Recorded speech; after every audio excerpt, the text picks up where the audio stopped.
अगर नए साल की पहली रात ठीक 12:07 पर कोई अजनबी आपसे सिर्फ एक सवाल पूछे, टाइम क्या हुआ है, तो जवाब देने से पहले ये कहानी जरूर याद करना।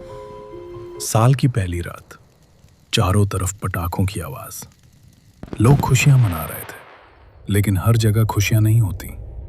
कुछ रास्ते, कुछ घड़ियां और कुछ समय ऐसे होते हैं जहां सिर्फ यादें जागती हैं। रोहन शहर से अपने गांव लौट रहा था। रात के 12:05 बज रहे थे।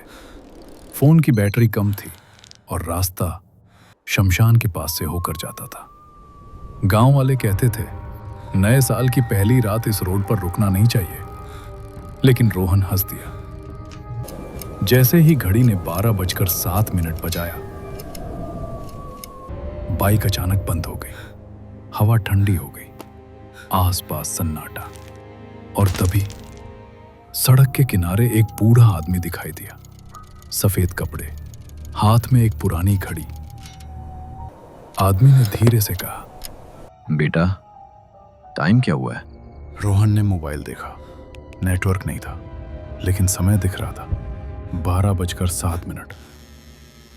सुबह जैसे ही उसने जवाब देने के लिए मुंह खोला, आदमी मुस्कुराया। उसकी मुस्कान थोड़ी ज्यादा गहरी थी। रोहन की नजर उसके हाथों पर पड़ी। वो हाथ इंसानों जैसे नहीं थे, वो हड्डियां थी।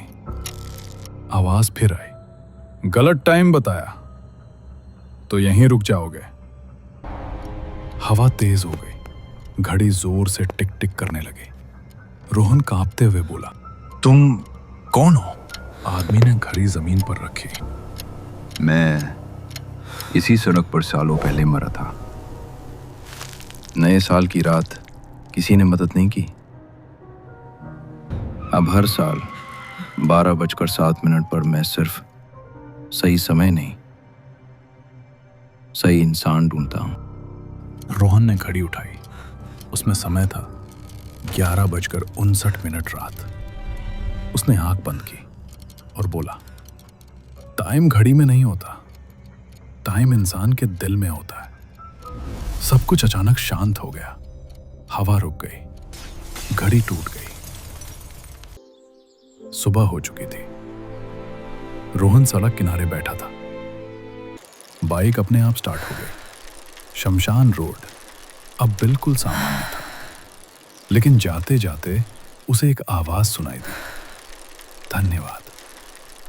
आज भी रोहन हर नए साल की पहली रात 12:07 पर रुक जाता है